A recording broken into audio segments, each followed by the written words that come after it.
Hello, everybody. Happy Tuesday evening. I hope everybody is having a great night. We are going to jump into it in just 1 second. We're going to let some people get in here. So, our main story tonight is going to be about what's going on in Myanmar. But before we get to that, I have a couple of stories I'd like to get into. So, our first story tonight is out of New Jersey, where Saddlebrook Police Chief Robert Kugler was charged on Monday with conspiracy in the second degree, official misconduct in the second degree, and corruption of public resources in the third degree.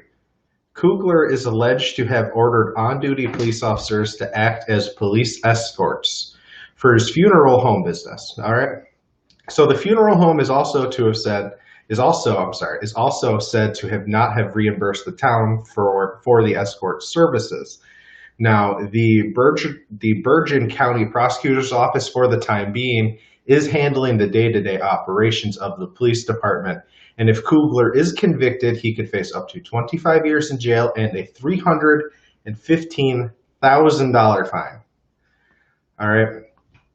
So our second story, and this is a story I thought was cool because you never really hear anything getting done unanimously anywhere, at any level of government. So this was cool. Georgia's House of Representatives unanimously passed a bill to roll back Georgia's citizen arrest law. The passage comes more than a year after the death of Ahmaud Arbery. Lead sponsor of the bill, Brett Reeves, said this law's origins don't come from the purest place by any stretch of imagination, referring to the slave-catching origins of the law. After Arbery's death in Georgia last February, it is incumbent on us to act to make sure that nobody can ever use this outdated, archaic Civil War era law to chase somebody down, resulting in their death, he said. Reeves also said there isn't a single person in this building that thought this bill was going to pass unanimously. This is a really awesome opportunity for Georgia to be a leader in the country. And he's right. Honestly, you don't hear about anything getting done unanimously, so that is really cool. Rep. William Bodie, who was a co-sponsor of the bill, he told CNN that he hoped under the new law, citizens will not feel empowered to execute a citizen's arrest because they cannot use it as defense. The bill is expected to pass Georgia Senate later on this week, and Governor Kemp has already supported this bill, so it is looking good for this bill to pass everywhere. And we're going to get into our next story. And for our next story, we're going to do something I don't do a ton, and that's bring up the story and actually read it here. This is an exclusive out of Reuters. Now, we're not going to read the whole thing. We're going to read the second part because the first part is really wordy, and it's not that it's unimportant. It's just one person's recount of the events that is just all re-described in the second part in less words, and it covers three people's events, and it's a pretty long read. But so the title of the article here is, it's a Rutgers exclusive. It's just shoot till they're dead. Some Myanmar police say fled to India after refusing orders. All right. And this first part is just one man's recount, and it's basically all covered again here. I've read the story a couple of times. And we're going to start here at the second portion of it where the headline says dozens flee. I did link the article if you want to read the entire thing. So to give you some context, more than 60 protesters have been killed and 1,800 detained, according to the Assistance Association for Political Prisoners. Now, let's get into this article here. So dozens flee. Around 100 people from Myanmar, mostly policemen and their families, have crossed over the porous border into India since the protests began, according to a senior Indian official. Several have taken shelter in Maresmem's Kampai district, bordering Myanmar, where Rutgers interviewed 3 Myanmar nationals who said they have served with the police. As well as his ID cards, Tay Pang showed an outdated photograph of him wearing a Myanmar police uniform.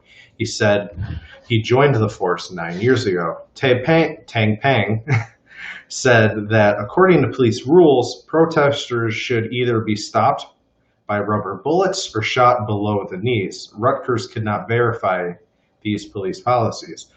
but he was given orders by his superiors to shoot till they are dead, he added. Ngun Heli, who said he was posted as a police constable in the city of Malande, said he had also received orders to shoot. He did not give a date, nor did he specify whether the order was to shoot to kill, nor did he give any details of any casualties. The 23-year-old also gave only a part of his full name and carried his national ID card. Tay Peng and Ngun Hele said they believed police were acting under orders from Myanmar's military, known as Tat Mada. They did not provide evidence, though. The other 4 Myanmar police agreed according to the classified police documents. The military pressured the police, who are forced mostly by...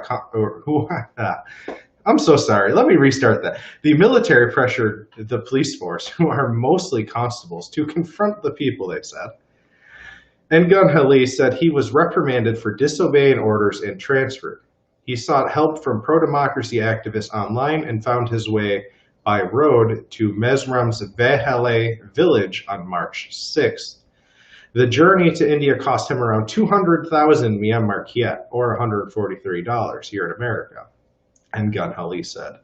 Although guarded by Indian paramilitary forces, the Indian-Myanmar border has a free movement regime, which allows people to venture a few miles into Indian territory without requiring travel permits. I don't want to go back. 24-year-old Dale said she had worked as a constable with Myanmar police in the mountainside town of Falaham in northwestern Myanmar. Rutgers saw a photograph of her police ID and verified her name. Her job was mostly administrative, including making a list of people detained by police. But as protests swelled in the wake of the coup, she said she was instructed to try to catch female protesters, and she refused the order. Fearing imprisonment for siding with the protesters and their civil disobedience movement, she said she decided to flee Myanmar. All 3 said that there was substantial support for the protesters within Myanmar's police force. Inside the police station, 90% support the protesters, but there is no leader to unite them, said Tay Peng, who left behind his wife and 2 young daughters, one who was only 6 months old. Like some others who have crossed in recent days, the 3 are scattered around Champali, supported by a network of local activists. Saw Hunt Win, Deputy Commissioner of Myanmar's Falaham district, last week wrote to Champali's top government official, Deputy Commissioner Maria C.T. Zwali, asking for the 8 policemen who entered India to be returned in order to uphold friendly relations between the 2 countries. Zwali confirmed that she received the letter, a copy of which has been seen by Rutgers. The Zormhengoth Mesram chief minister told Rutgers that his administration would provide temporary food and shelter to those fleeing Myanmar, but a decision on reparations was pending with India's federal government. Tay Peng said that although he missed his family, he feared returning to Myanmar. I don't want to go back, he said, sitting in the first floor room overlooking the rolling green hills that stretched into Myanmar. So it's obviously a very serious situation there in Myanmar, and people have lost their life, right? So when you're looking at a coup, a military staged coup, right, where people have lost their life, police officers are now having to flee the country for because they're scared of retribution, whatever. They're scared of something happening to them because they're refusing orders. It's a very serious situation what's going on in Myanmar, and we definitely have to keep an eye on this situation. There is a couple more things I would have liked to talk about, but for time's sake, could not. And tomorrow, there is a lot I would like to get into, but until then, I hope you guys have a great night. Sorry that I'm not the best with pronouncing some of these large words, if I'm honest with you, but you guys have a great night, and I will see you guys tomorrow. Bye.